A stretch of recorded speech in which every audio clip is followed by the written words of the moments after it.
자, 페이지 140페이지. 오늘은 첫 번째 파트, 퇴저감에 대한 내용을 설명드립니다. 퇴저감.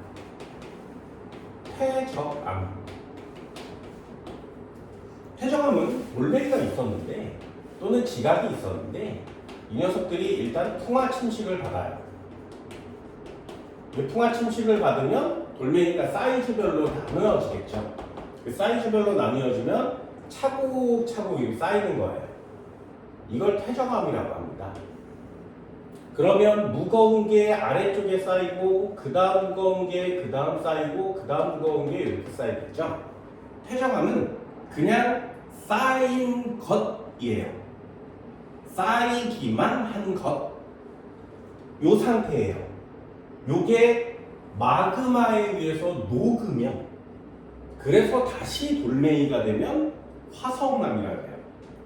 그리고 요게 열과 압력을 받아서 모양과 구조가 변하면 변성암이라고 해요. 그래서 퇴저감은 돌멩이의 가장 기본적인, 기초적인 내용이고요. 이 퇴저감이 이렇기 때문에 특성이 있어요. 그게 뭐냐면 여기에 이렇게 생긴 지층을 볼 수 있다는 거죠. 근데 요걸 뭐라고 하냐면 층리 구조라 그래요. 그래서 층리 구조는 퇴저감의 특징이에요. 그렇죠? 화성암은 층리 구조가 없어요. 그리고 변성암도 층리 구조가 없습니다. 퇴저감만 층리 구조가 있어요. 이게 퇴저감의 특징이고요. 두 번째가 뭐냐면 여기에 생물체가 이렇게 죽어서 굳을 수 있어요. 그래서 퇴저감에서 화석이 발견되는 거예요. 이게 퇴저감의 특징이에요. 그럼 얘가 녹으면 이 화석이나 이런 것들도 다 녹겠죠. 그 화성암에서는 층리 구조가 없고요, 화석도 없어요. 변성암에서도 얘네들이 변성되니까 나타나기 어렵습니다. 그래서 퇴저감은 일단 층리 구조를 보이고 화석이 나타난다. 이게 가장 중요해요. 그래서 퇴저감을 배운 후에 변성암, 화성암 이렇게 배워가는데 퇴저감을 배운 후에 이 화석을 배워요. 이 화석을 배우고 지질 시도를 구별한 후에 다른 돌멩이들을 배우는 거예요. 그래서 퇴저감은 층리 구조와 화석이 발견된다라는 걸 알아두시고요.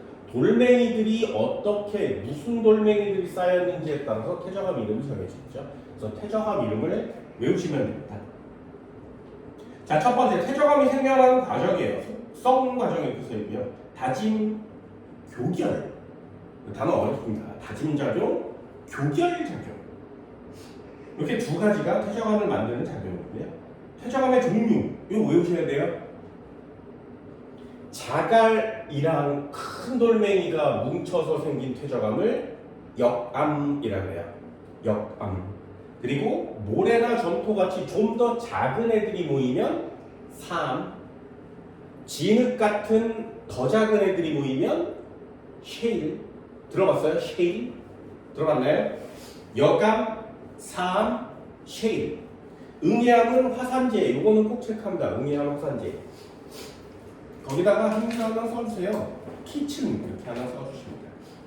저 시간에 퇴저감으로 지층의 상대 연령을 쟀어요. 그 지층의 상대 연령을 잴 때 키 열쇠층이 있거든요. 그 열쇠층에 이 응해암을 사용하는 거죠. 화산재가 모이면 응해암 알아두시면 됩니다. 이게 그냥 부서져서 생긴 쇠설성이에요. 그러면 화학적 퇴저감도 있습니다. 화학적 퇴저감. 요것도 꼭 체크하세요. CaCO3예요. 탄산칼슘이거든요. 이 탄산칼슘이 차곡차곡 모이면 석회암이라는 애가 나와요. 석회암. 그래서 석회암도 화학식으로는 탄산칼슘이라고 써요. 이 석회암이 변성작용을 받으면 대리석이 되는 거예요. 그래서 석회암과 대리석은 탄산칼슘으로 되어 있습니다. 규질 물질. 규질이 뭔지 아세요? 규질. 규질은 SiO2로 되어 있는 녀석이에요. 원래 SiO4 2-, 뭐 4- 이렇게 쓰는데 S 규질. 이걸 통틀어서 그냥 규산염이라고 하는 거죠. 그럼 규산염은 그냥 간단하게 통합과학에서 한번 배워봤습니다. 요게 뭉치면 거기 처트라는 거 있습니다. 처트. 단어 어렵죠, 그죠? 처트. 규산염 물질이 생기면 처트. 소금이 모이면 암염 이렇게 돼요. 요거 본 적 있어요? 암염? 본 적 없어요? 암염.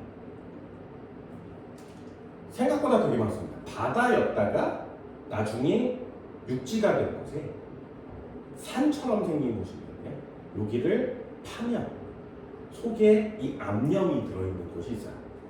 옛날 사람들이 그걸 발견했었죠.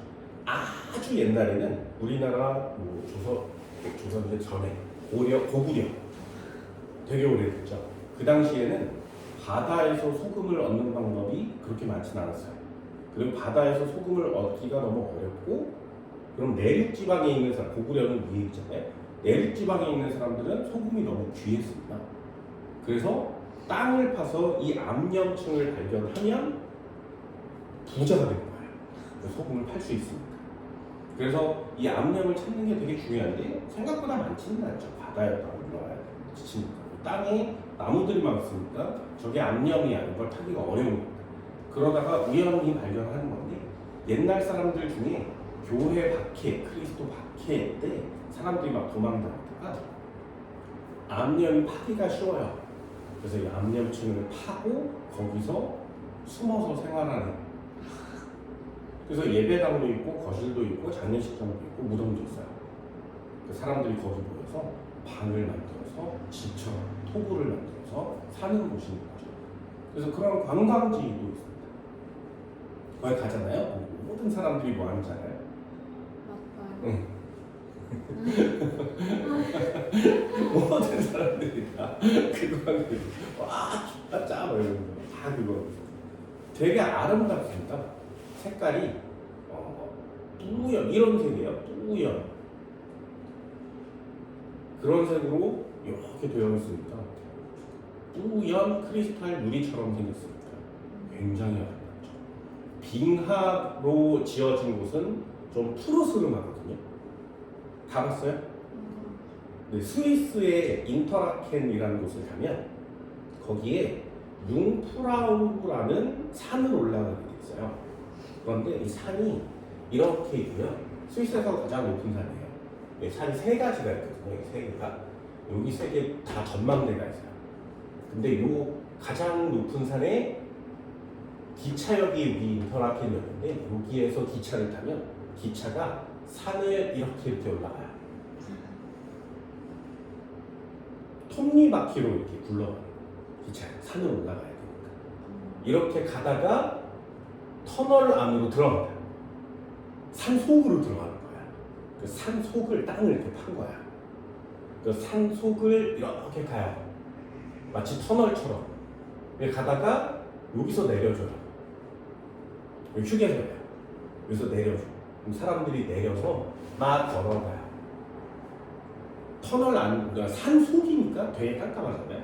그래서 거기서 내려주면 사람들이 다 내려서 빛을 향해서 막 걸어갑니다. 그럼 여기에 창이 이렇게 뚫려 있어요. 거대한 창이. 그럼 거기에 사람들이 다 일렬로 이렇게 서 있거든요. 이렇게 구멍이 이렇게 뚫려 있으면 여기가 다 유리예요. 사람들이 여기 서 있는 거예요. 여기서 산 안에서 산 바깥을 보는 거예요.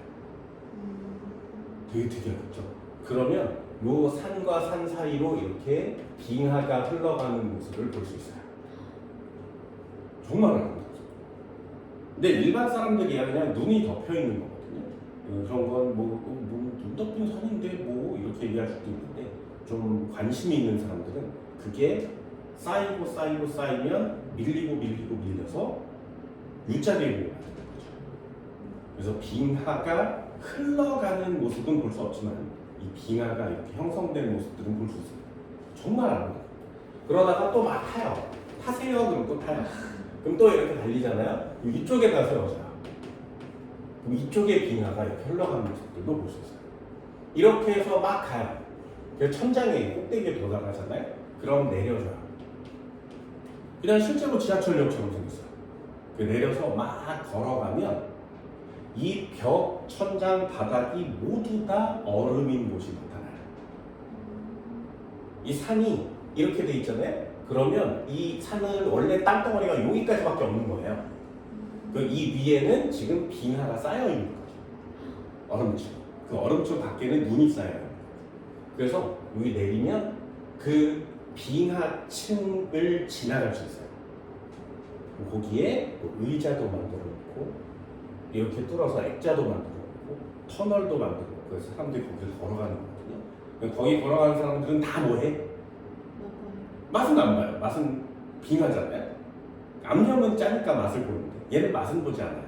그럼 뭐 하냐면 손으로 이렇게 눌러요. 전부 다 이렇게 하고 있어요.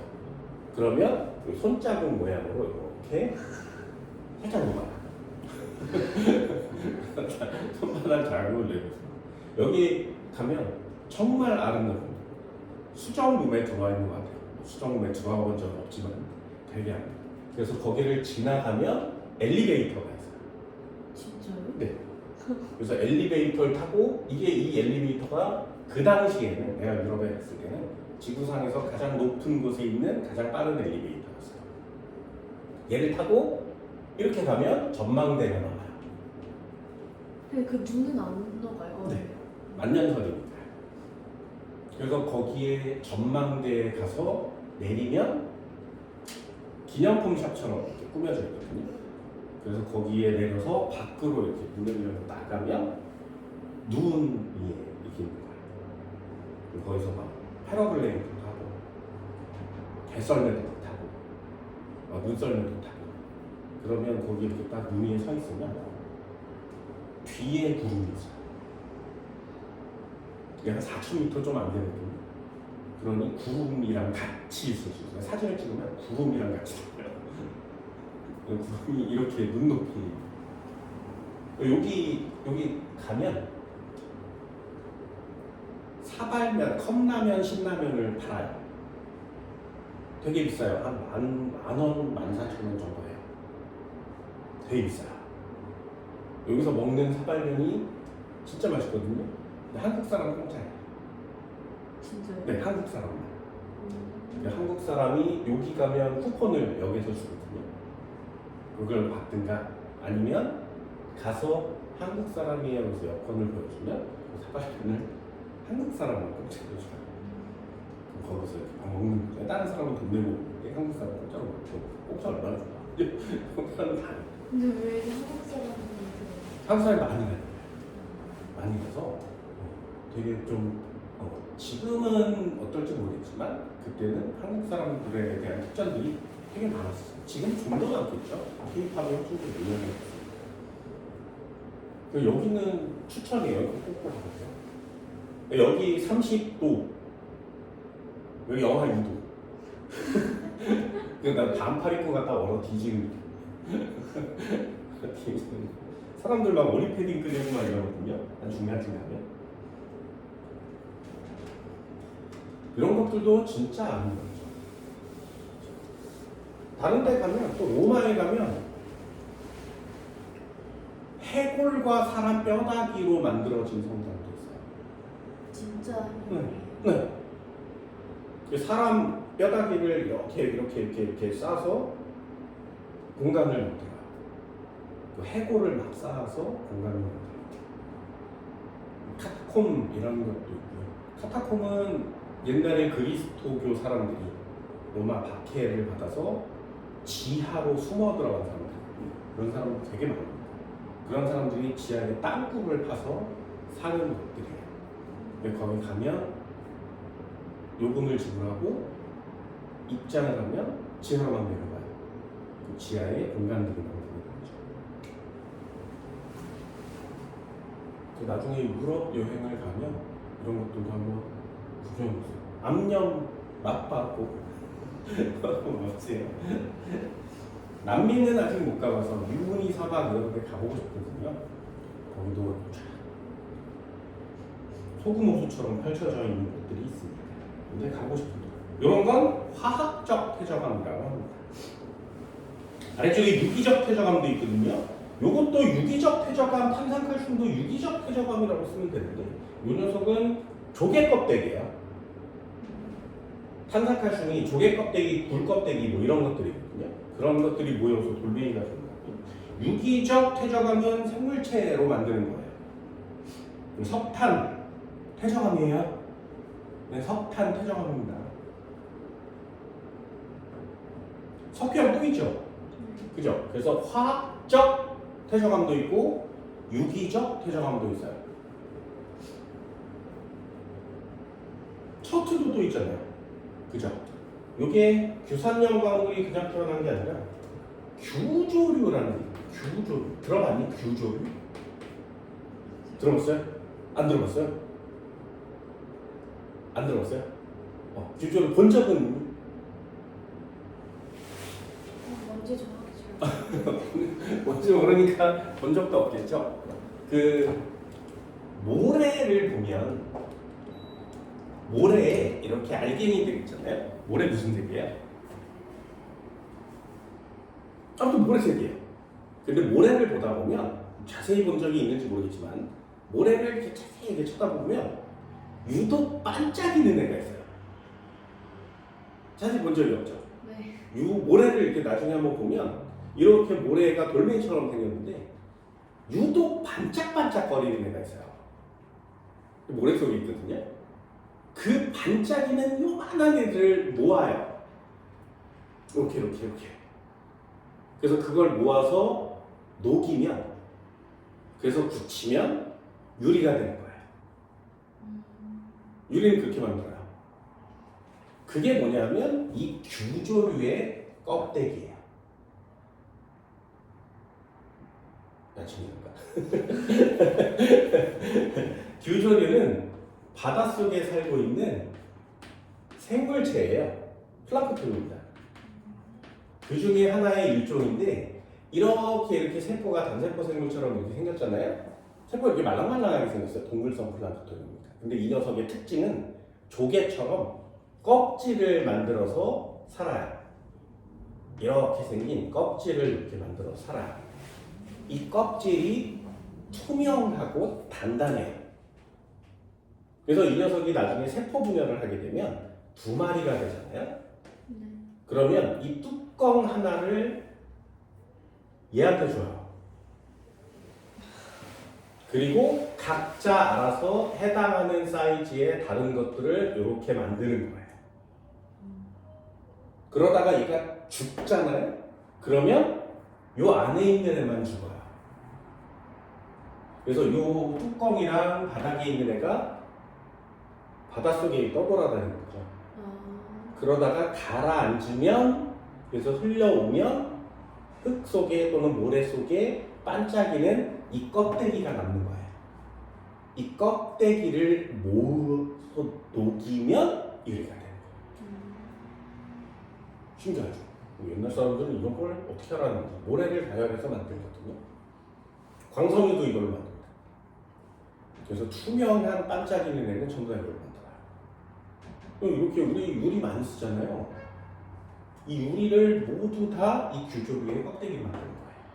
그렇게 많아요? 네. 플랑크톤은 미치도록 많아요. 너무 많아요. 나중에 바닷물을 이렇게 한 방울 떠서 현미경을 이렇게 보잖아요. 바다에 못 가요. 그 물 한 방울에 100만 마리 정도 들어있어요. 정말 이상하게 생긴 애들이. 벌레지도 많고요. 너무 작은 벌레지 같은 애들도 되게 많아요. 너무 끔찍하게 생겨서 바다에 못 갑니다. 그 쌤은 가시는 거 나는 아니에요? 가죠. 나는 생물학과잖아요. 그죠? 그래서 이렇게 바닷물에서 이렇게 수영하면 물에서 수영하는 게 아니라 벌레지랑 같이 수영하는 그런 느낌인 거예요. 바닷가에 들어가 본 적 있어요? 바닷물에? 봐요. 들어본 적 있잖아요. 그 바닷물을 먹어보면 짜죠? 네. 그거 먹어봤다는 얘기잖아요? 아니 근데 바닷물은 먹어본 적이 없는데 짠 건 알고 있어요. 아, 그래요? 나중에 먹어보세요. 엄청 많습니다. 지금 지구에 사용하는 유리가 아주 옛날부터 사용했을 거 아니에요? 거울도 이런 걸 만드니까 다 똑같죠. 그러니 인간이 사용할 수 있는 이 지구상의 줄줄이가 무지하게 많아. 되게 아름답게 생겼어. 종류도 되게 많고 되게 아름답게 생겼습니다. 맞잖아요. 그게 껍데기가 모여서 쌓이면 돌멩이가 되는 거예요. 신기하죠? 그렇죠? 그러니 유리와 규조류의 껍데기가 성분이 같아요. SiO2. SiO2는 투명하거든요. 그래서 요 녀석들이 이루어진 애들은 투명한 거야. 그런 걸 처트라고 하는 겁니다. 힘죠. 이런 거 되게 재밌습니다. 그래서 돌멩이 이름은 좀 외워주세요. 자, 정리도 간단하게 한번 해볼까요? 태정. 태정하면 두 개의 특징을 갖고 계셔야 됩니다. 층리구조랑 화성. 이게 두 개가 퇴적암의 가장 중요한 특징이고요. 암기할 수 있겠어요? 단순 암기 1번. 가장 중요한 건 퇴적암의 종류예요. 암기죠.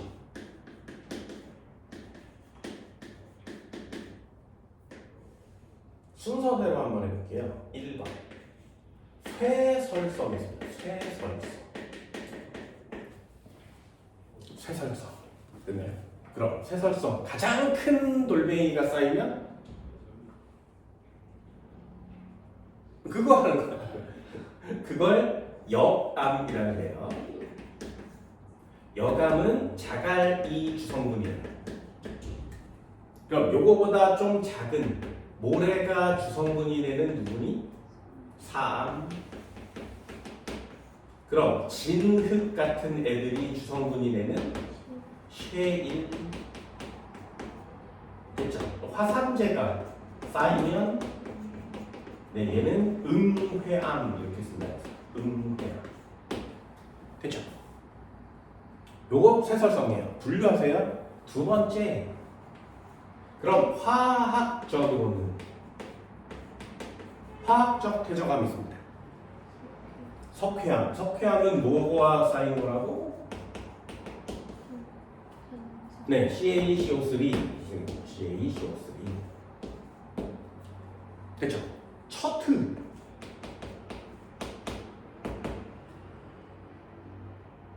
그렇지.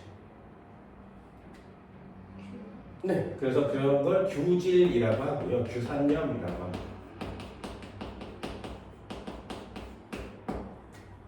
됐죠? 하나만 더 해볼까요? 마지막에 있는 거. 염암. 염암?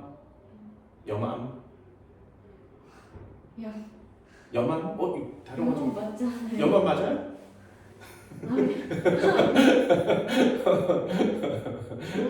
네, 앞뒤가 바뀌었어요. 스버 이렇게 얘기하는 거예요.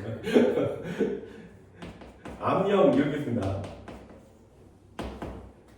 진짜 어차피 저는 일본 사람이라 어쩔 수가 없습니다. 암염 이렇게 쓰는 거예요. 얘는 HS예요. 됐죠? 이런 애들이 다 퇴적암이고요. 이런 것들을 하나씩 익혀가는 게 우리가 해야 될 일이에요. 생물적, 유기적 이런 것도 있어요. 생물적을 유기적이라고 하는 거거든요.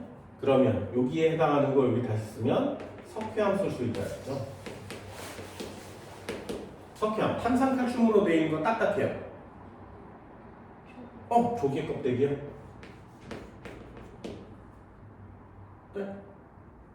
바닷속에 딱딱한 거. 이런 거 그걸 본 적 없죠?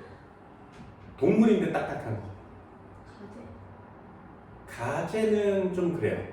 움직이잖아요.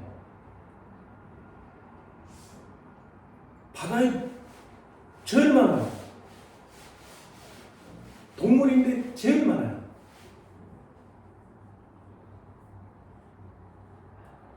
산호라고 합니다.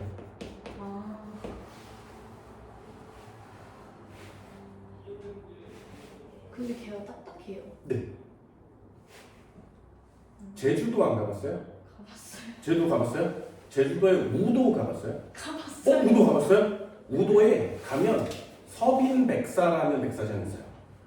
가봤던 거. 봐요. 그 서빈백사가 전 지구에 몇 개 없어요. 근데 제주도에 있어요. 그런데 우리는 그게 얼마나 유명한 거고 얼마나 대단한 건지 잘 몰라요. 서빈백사가 왜 유명한지 아세요? 다른 백사장은 모래예요. 근데 그 서빈백사는 산호의 가루예요. 백사장 전체가. 별로 안 신기해요. 지금 가면 신기하겠죠, 그죠? 그래서 거기 가서 모래를 이렇게 집어보면 전부 다 산호 가루예요. 그래서 이렇게 보다 보면 다 잘라지지 않은 애들도 있겠죠. 그 산호 모양으로 이렇게 되어 있는 속에 뼈다귀 같이 생긴 애들이 이렇게 사슴뿔 모양처럼 생겼어요. 그리고 되게 종류도 많습니다. 동그란 애도 있고, 뇌 모양도 있고, 삐죽삐죽한 것도 있고, 굉장히 종류가 다양해요. 그래서 거길 가면 그 중에 이쁜 애를 골라서 몰래 뿌려오는 게 어릴 때 유행이었어요. 가져도 되는 거 아니에요? 안 돼요. 왜요? 안 돼요. 널린 게 그거 아니에요? 근데 널린 게 그건데 전 지구에 무언가를 가지고 오면 안 돼요. 돌멩이도 가져오면 안 돼요. 조개 껍데기도 안 돼요? 원래 안 돼요. 엄청 많이 가져왔는데. 그래서 그걸 요만한 병에다가 이쁜 걸 넣어서 팔아요. 그건 돼요. 그건 돼요. 사람들한테 뭐 가져가도 돼요 그러면 막 가져가서 다 없어질 거야. 그래서 안 돼요. 뭐 호주에 가면 돌멩이 안 돼요. 다 안 돼요. 어딜 가도 가져오면 안 돼. 나 같은 사람은 뭐 원래 가져와요. 원래 가져와. 이쁜 애들 있으면 조개 껍데기, 오키나와 가면 조개 껍데기 너무 이쁜 애들 많거든요. 가져오면 안 돼요. 그래서 편법을 써요. 오케이. 온천에 가서 온천을 하고 나면 우유를 팔아요. 근데 일본의 온천의 우유 중에 전통적으로 유리병에 들어온 우유가 있어요. 그건 다른 데서 잘 안 팔거든요. 온천에 가면 그걸 팔아요. 그리고 위에 종이가 들어있어서 뽁 뚫어서 먹는 거예요. 우와. 그게 전통처럼 생긴 온천에서만 먹을 수 있는 우유예요. 그래서 그걸 먹어요. 그리고 그 병에다가 조개 껍데기 막 담아요. 마치 기념품인 것처럼 보이게. 그래서 그걸 캐리어에 넣어서 가져오는 거죠. 나같이 못된 사람들이 민 거예요. 너무 아름다우니까 어쩔 수 없잖아요. 가다가 들키면 안 되니까. 여기도 마찬가지예요. 근데 그렇게 병 안에 들어있으면은 그 캐리어 이렇게 보일 거 아니에요? 네. 그러면 그거는 이렇게 해요? 네, 그래서 이렇게 포장을 이쁘게 하죠. 비닐 포장에다가 이렇게 하고 이렇게 이쁘게 해가지고 마치 기념품 선물인 것처럼 가져와요. 편법이에요. 조개선 성게 먹어봤어요? 뭐 속에 있는 노란 것만 먹죠. 네.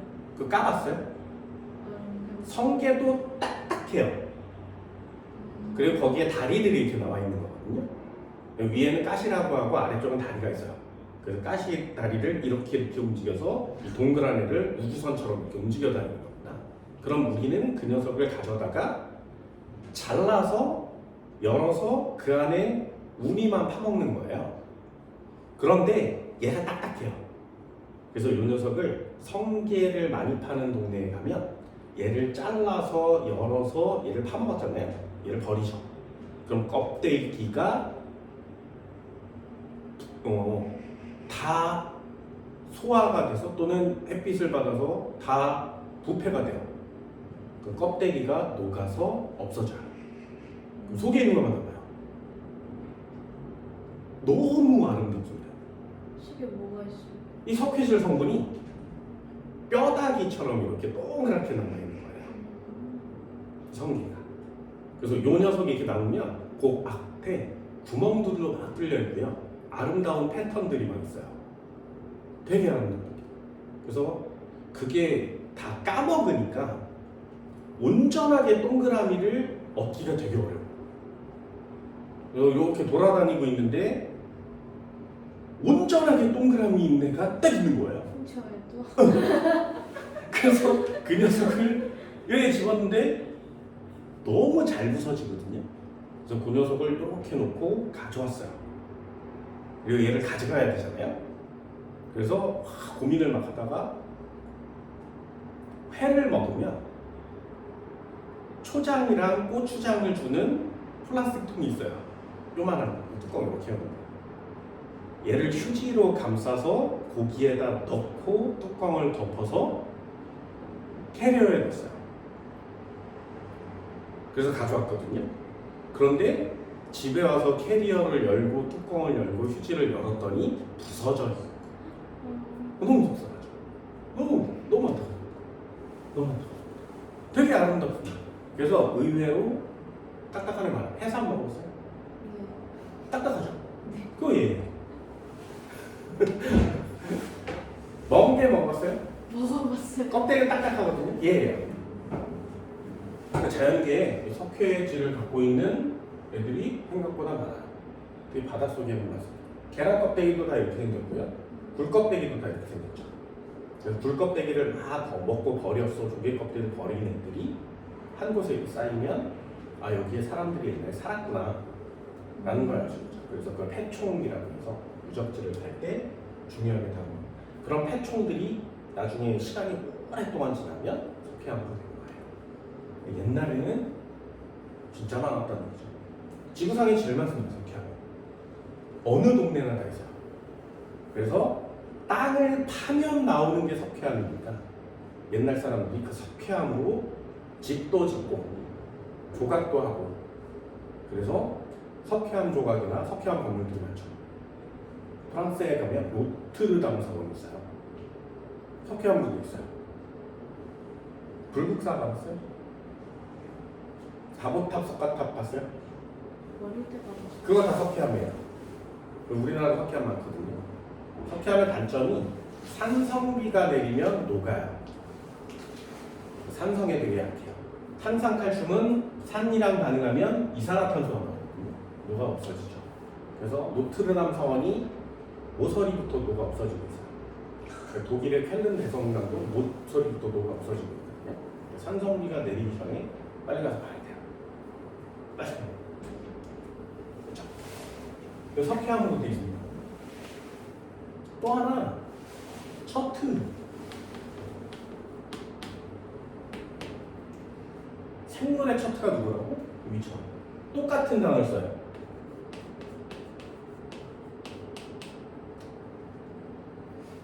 그죠? 유조 SiO2로 되어 있습니다. 참 신기한 녀석들이죠. 참 신기한 녀석들.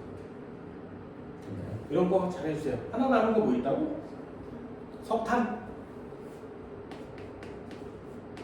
석탄이 돌멩이인 거 알았어요?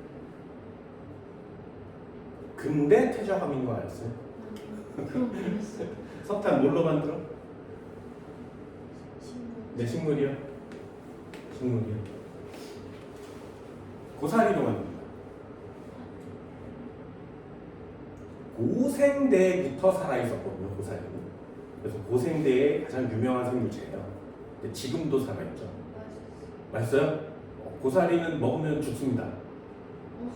근데 왜 우리나라 사람들은 그 고사리를 나물로 먹는 것이냐? 고사리는 애기만 먹는 거예요. 고사리가 이렇게 생기면 이렇게 자라면 동그래지거든요, 이렇게. 그래서 끝이 동그란 거예요. 얘가 이렇게 자라면 펴져요. 더 자라면 졸라 펴집니다. 이파리를 펼치면 못 먹어요. 이 고사리를 이 애기 때 이렇게 꼬부라져 있는 애만 먹는 거예요. 근데 이것도 그냥 먹으면 죽어요. 네, 이거 뭐 데쳐서 말려서 뭐 이렇게 해서 볶아서 뭐 이렇게 해서 먹어야 돼요. 이걸 왜 이렇게 먹는 건지 잘 모르겠는데 막 고사리를 먹는 나라도 우리나라밖에 없지 않을까요? 우리나라 참 이상한 거 많이 먹죠. 우리나라 참 이상한 거 많이 먹죠. 이거 우리나라만 먹잖아. 아 맞아요. 응. 김도 근데요. 네. 김도 우리나라만 있는데 일본도 있습니다. 근데 일본 김이랑 우리나라 김이 좀 맛이 달라요. 우리나라 김이 그만큼 그래서 유명하죠. 유럽 사람들이 왜 그딴 걸 처먹어? 막 이러다가 요새 막 먹고 있죠. 맛있네 먹어보니까. 야 미역국 맛있잖아요. 김처럼 맛있는 게 어딨어요. 아무도 안 먹었어요. 고사리도 마찬가지죠. 먹으면 죽는 애를 우리는 먹어요. 아주 고사리는 정말 대단합니다. 고사리 진짜 오래 살았죠. 고생대부터 지금까지 살고 있어요. 고사리 정말 오래 살았어요. 그래서 이 고사리들이 지구를 덮었어요. 너무 많으니까. 그래서 이 고사리들이 죽어 쌓여 그게 가라앉는 거죠. 그래서 탄화작용을 받아서 석탄이 되거든요. 석탄은 전 지구적으로 있어요. 그리고 우리나라에도 너무 많아요. 우리나라는 석유를 단 한 방울도 못 내거든요. 그래서 우리나라가 지금 사용하는 모든 석유는 100% 수입이에요. 100% 수입하는 석유를 이 석탄으로 대체하잖아요. 우리나라에 있는 석탄으로 600년 쓸 수 있어요. 너무 많은 거죠. 지금 우리나라가 사용하는 석유가 엄청나게 많잖아요. 그 엄청나게 많은 석유만큼 써도 600년 쓸 수 있어요. 근데 왜 안 바꿀 수가 없어요. 얘는 돌멩이잖아요. 기술이야? 네, 석유는 액체잖아요. 그래서 액체는 가열을 하면 탄소 개수별로 나뉘어져요. 그래서 원유탑에서 석유를 가열을 하면 뭐 중유, 경유, naphtha 뭐 이렇게 나오는 거죠. 그래서 그걸 배우는 거예요. 그러면 내가 원하는 걸 꺼내다가 그걸 사용하는 거죠. 그리고 조립도 쉬워요. 운반도 쉬워요. 그런데 얘는 돌멩이니까 가열을 하면 불타 없어지는 거죠. 그래서 과학자들이 하려고 하는 게 뭐야? 이 석탄을 액체화하는 게 과학자들 목표예요. 그러면 석유가 고갈돼서 없어지면 이 석탄을 쓰면 돼요. 석탄의 액체화가 지금 인간 과학자들이 연구하려고 하는 거예요. 근데 저거 해도 600년밖에 안 되는 거예요? 나만 살면 되잖아요. 그건 그 우리나라가 요만하잖아요. 여기에 600년어치가 있어요. 그럼 다른 나라에 네, 엄청났습니다. 엄청났습니다. 그래서 석탄을 석유화하면, 석탄을 액체화하면 연료 걱정을 하네요. 그럼 그 녀석을 태워서 전기 에너지를 굉장히 많이 만들죠. 석유는 이제 몇십 년이면 없어지는데 몇백 년을 쓴다 그러면 진짜 많은 거죠. 우리나라 많아요. 탄광도 우리나라 많았었는데 지금은 석탄을 잘 쓰지 않으니까 탄광도 다 없어지는 거죠. 마지막 남은 석탄 탄광도 없어졌다고 합니다. 그 연탄 공장이 다 문 닫았어요. 그래서 여기 신림동이나 봉천동 이런 데 사는 할머니 할아버지들이 아직도 연탄을 쓰시는 분들이 있는데 그 연탄을 살 수가 없죠. 그럼 어떻게 해요? 그게 문제인 거예요. 그래서 예전에 연탄이 되게 쌌었는데 만드는 곳이 없으니 캐는 사람도 없으니 조금씩 비싸지는 거죠. 연탄도 비싸. 그래서 연예인들이 때 되면 연탄 봉사활동을 하는 거예요. 그래서 석탄은 많은데 지금 석유가 너무 편하니 석유를 쓰는 거죠. 그럼 석유 보일러를 놔주면 되잖아. 근데 석유가 석탄보다는 아무래도 비싸요. 그만큼 석탄이 좀 싼 거죠. 내가 초등학교 때는 겨울이 되면 교실에다가 난로를 설치했어요. 그래서 이 석탄을 당번이 아침에 가서 창고에서 석탄을 받아와요. 그런 다음에 난로 옆에 놔두고 시간 끝날 때마다 석탄을 집어넣는 거예요. 해봤어요? 안 해봤어요. 안 해봤잖아요. 나는 어릴 때 이런 난로 있는 초등학교를 다녔어요. 가운데에 있었죠. 네, 가운데에 있기도 하고 가운데에 거의 대부분. 그래서 여름이 되면 이렇게 앉아 있다가 겨울이 되면 난로 주변에 책상들을 없애야 돼요. 그래서 주변으로 다 이렇게 모으고 이렇게 테두리를 쳐서 들어가지 못하게. 거기다가 중학교 학생들은 거기다가 도시락도 이렇게 올리고. 그때는 급식이 없었으니까. 오징어 구워 먹으면 손님한테 혼나. 강의실 전체 오징어 냄새잖아요. 그리고 쫀디기라 그래서 이렇게 길다라는 거 팔아요. 그거를 쉬는 시간마다 구워 먹어요. 그거는 내 괜찮아. 학교 전체가 쫀디기 냄새예요. 그래서 쫀디기를 보면 얘가 사는지 안 사는지를 알 수 있죠. 싹뿌리 쫀디기가 있고 속에 꿀 들어있는 비싼 거 있거든요. 그걸 학생들이 가져와서 하나씩 먹는 거예요. 학교에서 그런 걸 해먹는다는 게 되게 무슨 뽑기에 먹는 애들이 있었어. 국자를 가져다가 달궈내는 거죠. 설탕이랑 소다만 있으면 되거든요. 재료가 되게 간단하잖아요. 집에서 국자 끓여오고 나무젓가락은 아무데나 있으니까. 그래서 해서 이렇게 쉬는 시간마다 먹는 거. 되게 부럽죠. 와, 나도 해먹으면 좋겠는데. 나도 조금만 줘. 난로가 있으니까 별걸 다 해요. 그런 것도 어릴 때 그냥 추억이에요. 그래서 나중에 막 수업을 하다가 그 난로에 연기가 나가는 통이 저 끝에 연결돼 있거든요. 밖으로 나가야 되잖아요. 막 수업을 하다가 연통이 팍 빠지는 거예요. 연기가 강의실에 가. 되게 신기한 추억이죠. 애들 장난치다가 막 난로 넘어뜨리기도 하고. 그러면 안 되는 네, 거 그러면 안 돼요. 초등학생들이니까. 그래서 점점 위험해지는 거예요. 초등학교 불나는 정도는 된것 같습니다.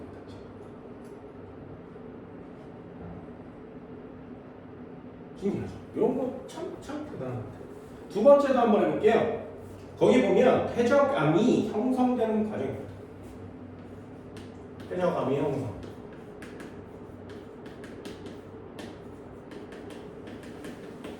해적암이 형성될 때는 두 개의 작용을 받아야 돼요. 하나가 뭐냐면 다짐 작용이에요. 다짐 작용.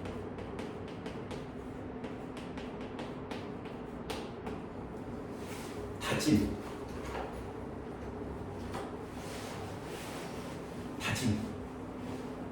여학생들의 경우에 특히 이 다짐 작용을 뭐라고 생각하냐면 이렇게 하는 걸로 생각하는 사람들 많아요.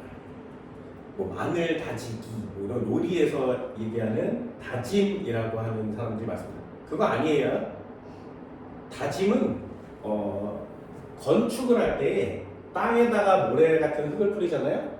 그럼 위를 이렇게 눌러서 단단하게 만드는 걸 다짐이라고 해요. 다지기라고 하거든요. 왜 여기 아스팔트 까는 거 본 적 있어요? 관심 없어요? 띠띠띠띠 이러면서 막 난리잖아요. 그러면 돌멩이, 요만한 돌멩이를 가져와요. 요만한 돌멩이를 뿌려요. 그럼 이렇게 뿌려서 넓게 피거든요. 그럼 그 아스팔트 까는 곳 옆에는 항상 불이 피워져 있어요. 나중에 꼭 보세요. 불이 피워져요. 되게 뜨거운 난로 같은 게 피워져 있거든요. 거기에다가 이렇게 통을 올려놓고 여기에다가 아스팔트를 끓여요. 아스팔트는 원유를 분별 증류하고 남은 찌꺼기예요. 그래서 좀 단단한 고체인데 끓이면 녹아서 끈적끈적한 액체가 돼요. 그래서 그 녀석을 부서져 있는 돌멩이랑 섞는 거예요.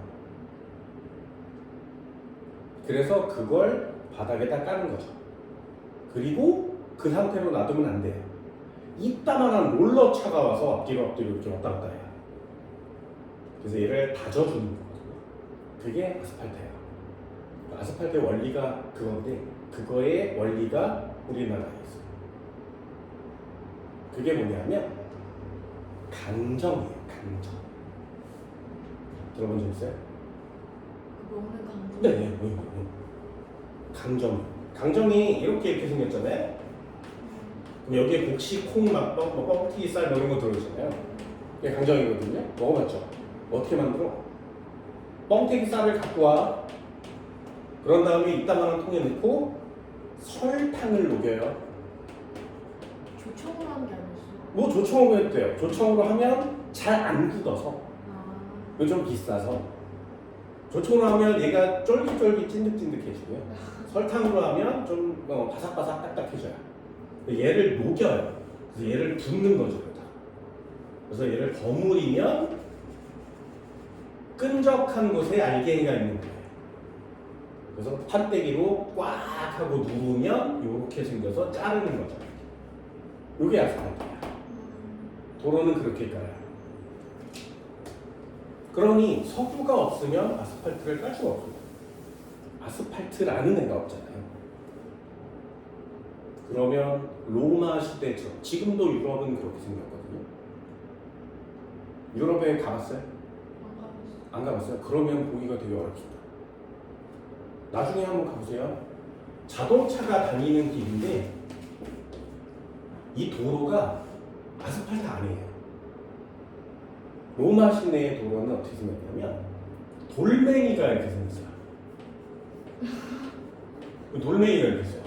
이 위를 달려요. 그래서 차가 뭐 달리면 오둥둥둥 이래요.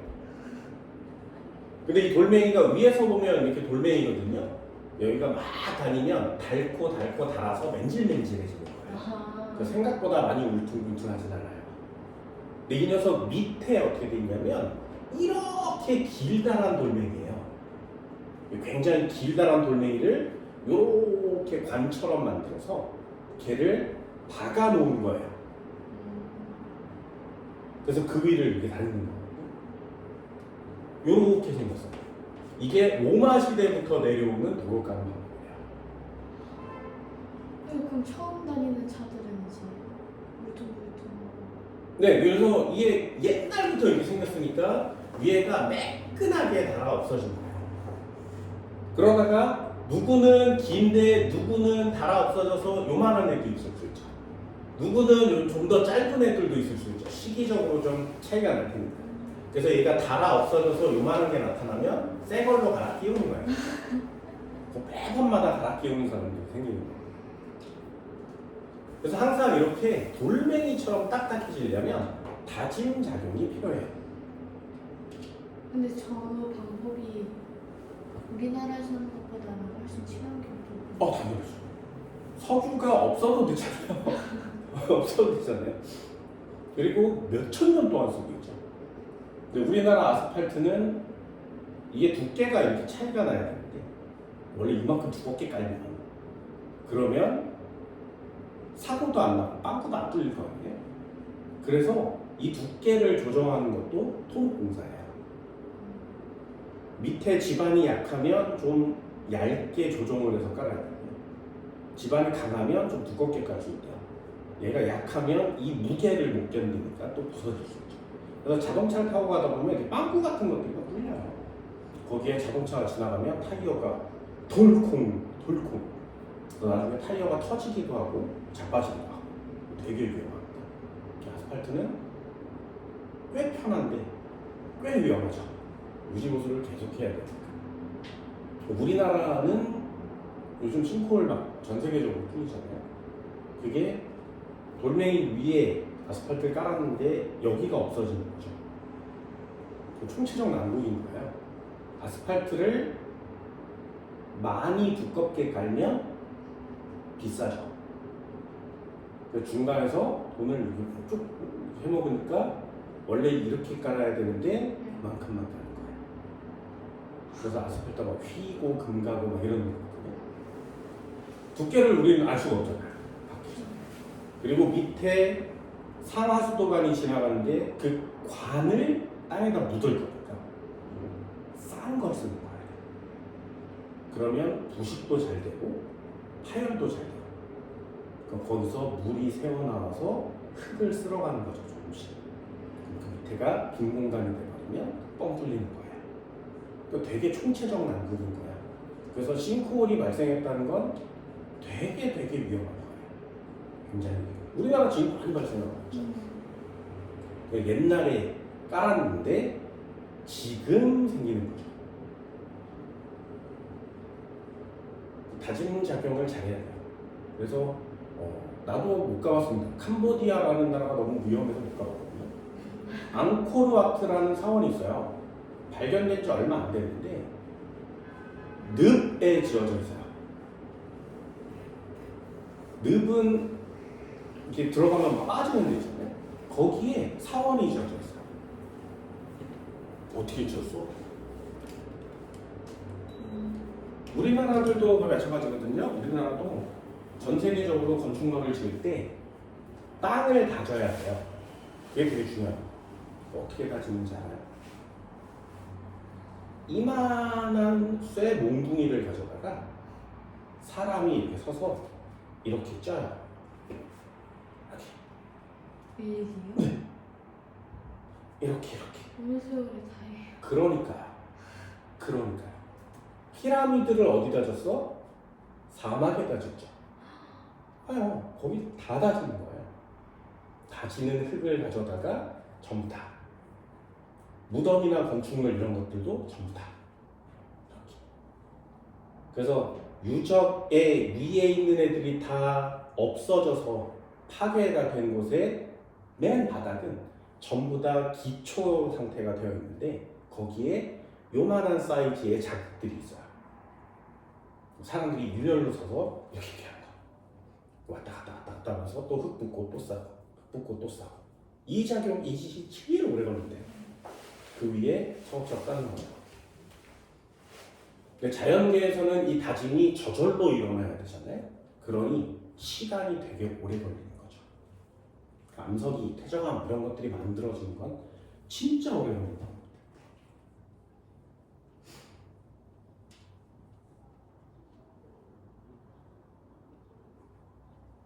됐나요? 그럼 다짐 작용하면 뭐가 좋아? 이것도 이렇게 하나 체크할 건데요. 거기처럼 입자 사이의 간격이 좁아져요. 다짐 작용을 하면 입자 사이의 간격이 좁아집니다.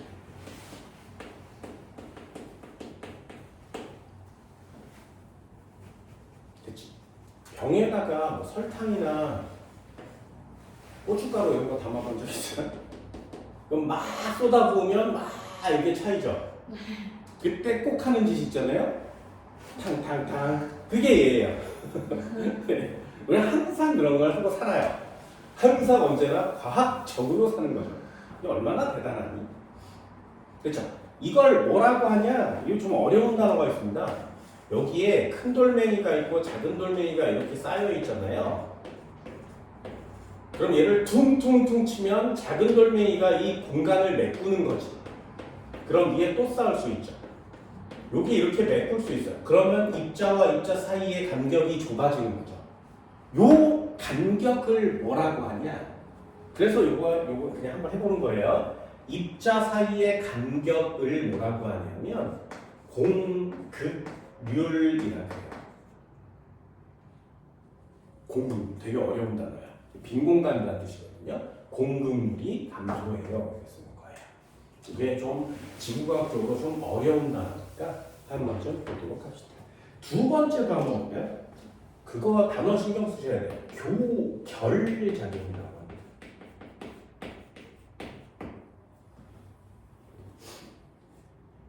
물속에 녹아있는 석회질 물질이나 규질 물질 산화철이 퇴적층 사이를 메꾸는 거예요. 요것도 우리 일상생활에 써요. 벽돌로 집 짓는 거 본 적 있어요? 네. 벽돌을 이렇게 해서 집을 지을 때 벽돌만 이렇게 쌓지 않죠. 여기 중간에다가 뭘 집어넣죠. 시멘트를 이렇게 집어넣거든요.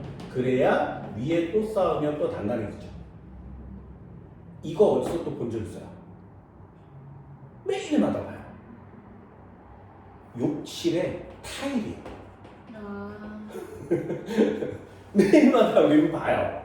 그 교결작용을 매일마다 보는 겁니다. 뭐로 메꾸는 거라고? 석회질 물질이나 규질 물질 이런 것들로 사이를 메꾸는 거죠.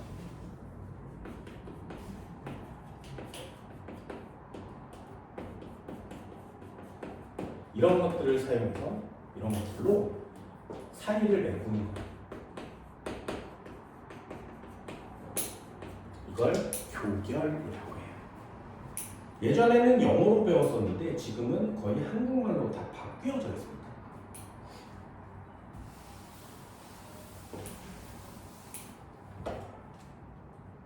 그쵸? 어렵지 않죠? 마지막 하나만 더 해볼게요. 3번이요. 이거 별표 3개 쳐드렸어요. 그게 퇴적 구조입니다. 퇴적 구조.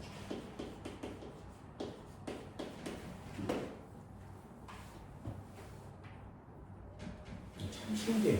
제주도에 가면 제주도가 한라산이 터져서 된 녀석이거든요. 그래서 화산에서 나온 마그마가 굳어서 생성된 돌멩이가 많은 거예요. 그런데 제주도에도 퇴적층이 있어요. 그래서 제주도의 퇴적층을 투어하는 투어 프로그램도 있거든요. 우리는 별로 그게 신기하지가 않아요. 네. 그죠? 근데 지질학자들은 신기한 거예요. 왜 안 신기해요? 제주도에 만장굴 가봤어요? 아니요. 안 가봤어요? 네. 전 지구에서 굉장히 유명한 애예요. 전 지구에 몇 개 없습니다. 근데 우리나라 제주도에 있어요. 만장굴이 원래 굴이라는 애가 석회암 지역이었다가 물이 들어가면, 빗물이 들어가면 이 석회암이 녹아서 빵꾸가 나는 게 동굴이에요. 동굴은 어떻게 생기는 거냐면 돌멩이였는데 물이 지나가서 빵꾸가 뚫리면 굴인 거예요. 그 전 지구의 동굴은 다 이래요. 그런데 만장굴은 화산이 터졌잖아요. 그 마그마가 흘러내려오겠지. 마그마가 막 흘러내려오는데 이렇게 흐르는 거예요. 순간적으로. 갑자기 막 흐르다가 뭔가의 저항을 받아서 이렇게 휘어진 거예요. 그 상태로 굳는 거예요. 그래서 마그마 사이 가운데 빈 공간이 생기는 거예요. 마치 그 찹쌀 꽈배기처럼 꽈진 거죠. 고기 사이에 틈이 생기는 거예요. 그게 만장굴이에요. 그래서 만장굴에 이렇게 들어가면 바닥부터 천장까지 모두 마그마예요. 그 흐르는 흔적들이 다 있어요. 정말 아름답습니다. 나중에 꼭 가보세요. 우리나라 만장굴이 이렇게 생긴 굴 중에 가장 커요. 그 전 세계 사람들이 그 굴을 구경하러 오거든요. 그 제주도에 왜 왔니? 라고 물어보면 세 개예요. 한라산에 올라가려고, 검은 오름에 가려고, 만장굴 보려고. 그리고 좀 더 많이 가면 우도의 서빈백사 보려고. 우리는 거길 가지 않아요. 우리는 제주도에 거길 가지 않아요. 그냥 뭐 올레시장 뭐 이런 데 가서 약간 하나 먹고 막 타르트 먹고 뭐 이러는 거예요. 뭐 흑돼지 먹으러 가고 뭐 이러는 거예요. 전 지구에서 제주도를 오는 사람들의 목표와 포인트가 좀 다른 거죠. 왜 제주도에만 있는 게 있으니까 그게 너무 신기해서 그런 거거든요. 오름도 되게 많아요, 제주도에. 근데 제주도의 오름 중에 검은 오름이라는 오름이 있어요. 그 오름은 제주도의 어떤 오름과는 달라요. 예약을 하지 않으면 못 들어가요. 그리고 하루에 들어갈 수 있는 인원이 정해져 있어요. 뭐가 있어요? 네. 그래서 거기에 가면 반드시 내가 혼자 가고 싶다고 해서 돌아다닐 수도 없어요. 반드시 가이드랑 같이 가야 돼요. 그리고 그 안에서 음식을 먹으면 불법이야. 모든 걸 다 통제당해 상태로 들어가서 구경하는 거야. 되게 짜증나잖아요? 예약하기도 어렵고 몇 명 안 하고 가는데 뭐 불편하고 가이드 있어야 되고 동반해야 되고 그냥 투어처럼 다니는 거거든요. 되게 철저해요. 거기에 다른 오름은 이렇게 생겨서 바깥을 돌아다니는데 걔는 가운데가 뚫려 있어요. 이렇게 화산처럼. 그래서 바깥에서 안쪽으로 이렇게 들어가는 거거든요. 그래서 오름의 가운데 안을 들어갈 수 있어요. 거기가 아주 오랫동안 생태계가 보존되어 있는 상태예요. 그래서 다른 외부의 생태계랑 좀 다르대요. 거기를 투어해서 그 생태계를 보존하려고 하는 거거든요. 그래서 과자를 먹다가 과자를 흘려도 그 생태계가 변한대요. 그것도 안 되는 거예요. 음료수 한 방울도 안 된대요. 되게 신기한 거 알죠? 거기 사람들이 오는 거예요. 그 안에 보려고. 그게 어떻게 알려졌냐면 옛날에 4.3 사태라는 사태가 있었거든요. 제주도 사람들한테 빨갱이 사람들 다 죽였습니다. 그때 사람들이 군인들, 경찰들을 피해서 도망간 곳이에요. 그래서 돌무대기 사이에 숨어서 평생 몇 달 며칠 지낸 거죠. 그래서 몰래 나와서 풀 이런 거 있으면 먹고 다시 들어와서 숨어요. 그럼 거기 가면 그 숨어 있는 자리들이 아직도 있어요. 그 화면 위에 있는 건데 그런 것들도 아직도 하고 있죠. 근데 되게 유명합니다. 우리 그런 데 안 가잖아요. 그런 데 안 가잖아요. 설명사 가봤어. 바다야. 이러고 오는 거예요. 얘를 이렇게 잘 보지도 않고요. 만장들도 안 가보잖아요. 그죠? 이거 정말 엄청 너무 커서 인간한테 허용된 구간이 요만큼이에요. 그래서 거기 들어가면 여기만 왔다 갔다 이렇게 와 이러면서 볼 수 있어요. 이 안은 더 많은 거죠. 아직도 탐사하고 있는 것입니다. 제주도 신기한 거 많아요. 퇴적 구조. 자, 퇴적 구조 4개가 있습니다. 4개.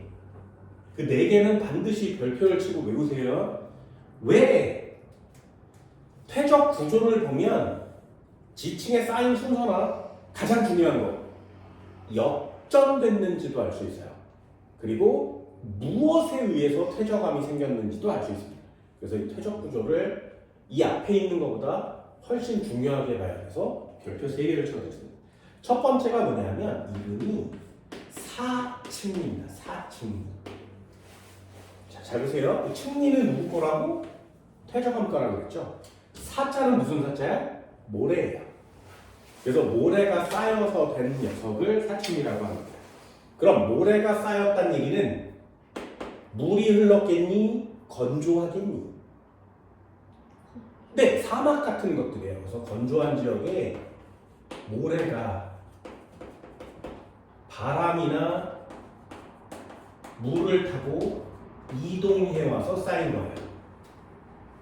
그렇죠? 어떻게 쌓이냐면 이렇게 땅덩어리가 이렇게 있으면 여기 모래 언덕이 이렇게 있고요. 여기 바람이 이렇게 불잖아요. 그러면 여기 있는 모래가 날리겠죠. 그래서 여기에 모래가 이렇게 쌓여요. 그런 다음에 얘가 좀 낮아졌죠. 또 바람이 불면 그 다음 또 쌓이겠죠. 또 바람이 불어서 날리면 이렇게 쌓이는 거예요. 그래서 순서대로 이렇게 모양대로 쌓이는 거예요. 이렇게. 됐죠? 자, 그러면 여기를 이렇게 따면 이게 사층리거든요. 뭘 알 수 있다고?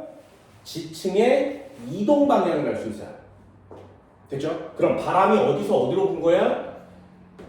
왼쪽에서 오른쪽으로 바람이 불어서 또는 왼쪽에서 오른쪽으로 물이 이동해서 이렇게 쌓이는 거죠. 그럼 한 번만 더 해볼까요? 이렇게 해서 땅을 팠는데 이렇게 생긴 거야. 그러면 얘는 무슨 뜻? 원래 이런 기울기를 가져야 되는데 이런 기울기를 갖는다면 얘는 뒤집어져 있는 거예요. 됐나요? 이렇게 쌓일 수는 없죠. 그럼 얘는 원래 이렇게 쌓인 애가 뒤집어져 있는 거야? 역전되어 있는 거야? 이렇게 쓰는 거야. 그래서 이 녀석을 다시 원래 상태로 뒤집으면 이렇게 쌓이겠죠. 그러면 그때 물이 이동한 흔적들을 알 수 있는 거예요. 사층리의 모양은 이 녀석들의 모양은 반드시 꼭 모양을 그리세요. 사층리 어떻게 생겨야 된다고? 이렇게 네모나면 거기에 있는 것처럼 순서대로 차곡차곡 쌓여야 됩니다. 여기는 모양이 되게 신기하게 나와 있죠. 145페이지 한번 볼까요? 2번이요. 보여요? 그럼 얘는 똑바로 되어 있는 거야? 뒤집어져 있는 거야?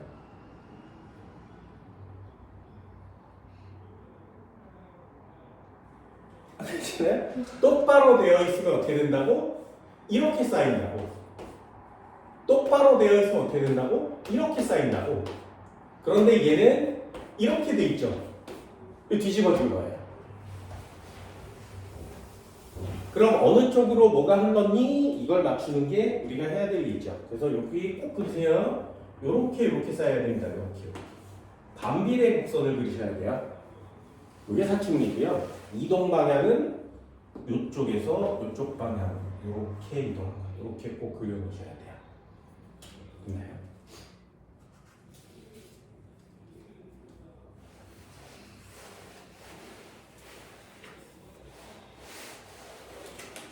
요거의 특징들을 보면 이것도 이렇게 좀 대충 그리면 좀 그렇고요. 위에서부터 아래로 흘러내려서 쌓일 거니까 좀 이쁘게 그려볼게요. 이렇게, 이렇게, 이렇게 좀 그런가? 좀 많이 그려야 돼요. 이렇게 그리면 이 위의 간격은 좁아야 돼요. 아래 간격은 넓어야 됩니다. 이게 사칭비율. 위의 간격은 좁아 윗부분, 아래쪽은 간격이 넓어요. 그래서 위아래를 구별하는 게 사칭비율. 그렇죠? 두 번째도 한번 볼까요? 두 번째는 점이층이라고 합니다. 점이층. 얘는 흐르면 안 돼요. 점이층리는 흐르면 안 돼요. 그래서 깊은 바다여야 돼요.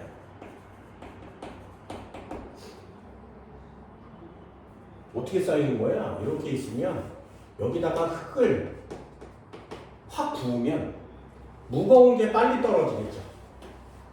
그 다음에 중간 거 두 번째 떨어지고 가벼운 게 제일 마지막에 떨어지지 않겠니?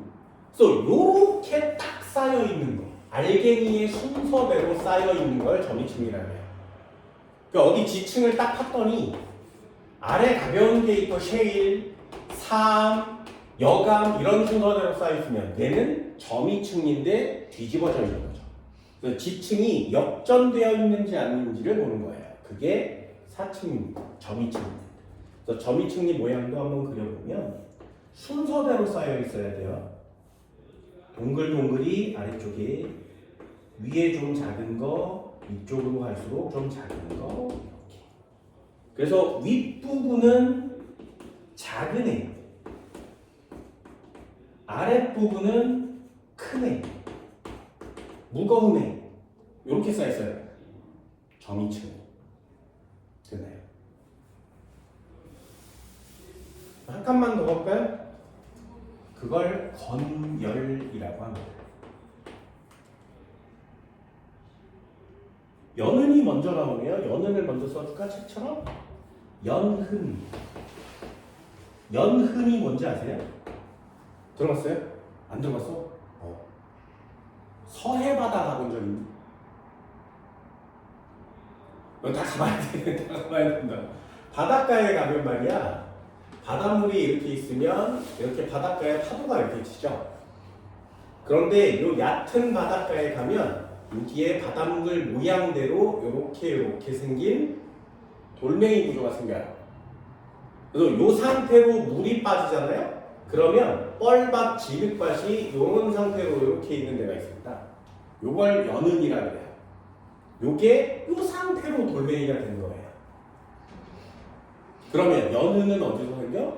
바닷물이 왔다 갔다 찰랑찰랑하는 곳에 생겨요. 그래서 얕은 바다 같은 곳에 생기는, 그렇죠?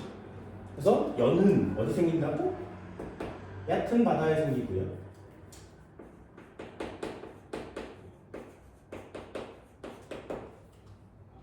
중요한 단어 있어요. 사막. 사막에 모래 지형을 보면 모래가 이렇게 줄무늬가 이렇게 있는 데가 있어요. 나중에 사막 투어, 토카원 25시 이런 데 보면 사막 투어 할 때 꼭 한번 보세요. 그래서 연흔을 옆에서 보면 어떻게 생겼냐? 이런 식으로.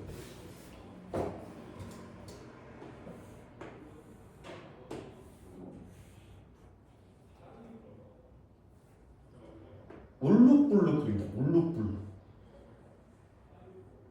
울룩불룩. 마치 바닷물이 이렇게 찰랑찰랑거리는 모양이죠. 이렇게 생긴 게 연흔이에요. 위쪽이 뾰족, 아래쪽이 둥글. 위쪽이 뾰족, 뾰족, 아래쪽은 둥글. 그 땅을 팠어. 땅을 팠는데 어느 퇴적층이 연흔이 발견됐대. 이렇게 생긴 연흔이. 그럼 이게 쌓일 당시에는 여기가 뭐였어? 얕은 바다거나 사막이었거나. 되니? 그런데 얘는 왜 연흔이 이렇게 안 생기고 이렇게 생긴 것이냐? 이 지층이 뒤집어진 거예요. 됐나요? 그래서 퇴적 구조와 이렇게 배우는 이유는 지층이 뒤집어져 있는지 안 뒤집어져 있는지 보는 거거든요. 사층리는 흐름까지 체크하셔야 됩니다. 그래서 사층리 시험에 잘 나와요. 마지막 하나 더 그려볼까요? 위에다 그릴게요. 얘는 건열이라고 합니다. 말 그대로 건조지어졌죠.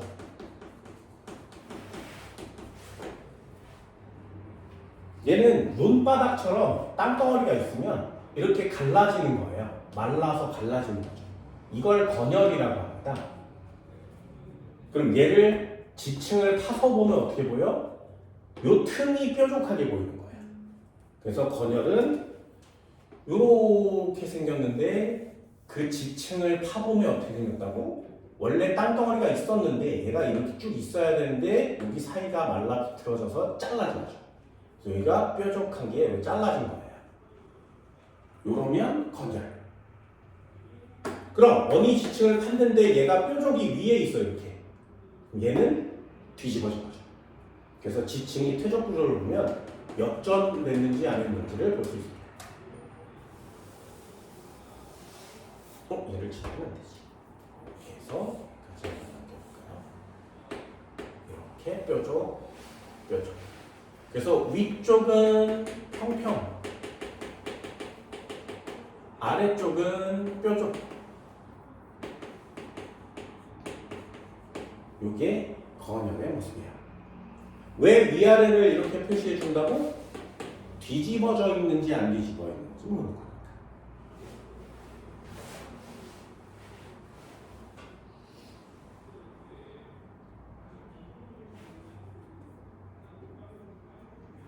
됐나요? 어렵지 않죠? 이게 퇴적 구조라는 겁니다. 뒤쪽에 보면 142페이지 한번 읽어볼까요? 자, 첫 번째요. 맨 위에 쌓여있는 지층 가 이름은 사층리 맞지? 똑바로 쌓여있니? 뒤집어져 있니?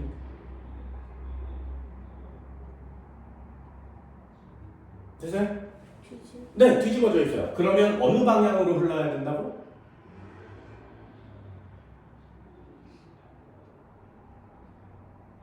A쪽으로 흐르니 B쪽으로 흐르니?